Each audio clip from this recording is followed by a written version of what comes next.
qizil o'ngach. Qizil o'ngachni orqa devori, oldingi devori. Qizil o'ngach. Traxeya. Traxeyani bitta devori yo'q.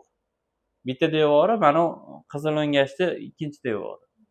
Xullas mana 3 ta ustun, 2 ta teshik, to'g'rimi?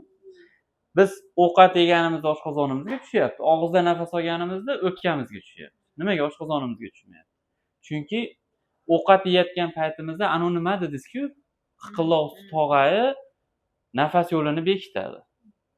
Ovqat yeganda qizil o'ngachga o'tib ketadi. Nafas olganda bu yoqqa ochiladi, ochilganda qizil o'ngach bekiladi, traxeya ochiladi. Men demoqchi bo'lgan narsam ba'zida bo'ladi, ovqat yeyotgan paytda qoqinib ketish. Ya'ni mana hiqilloq tog'ayi vaqtida nafas yo'lini yopib bera olmaydi.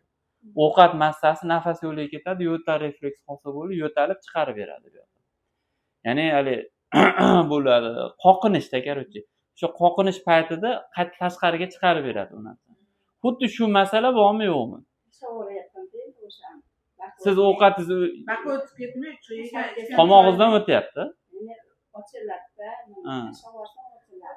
O'sha qizil o'ngach oshqozon gastroenterolog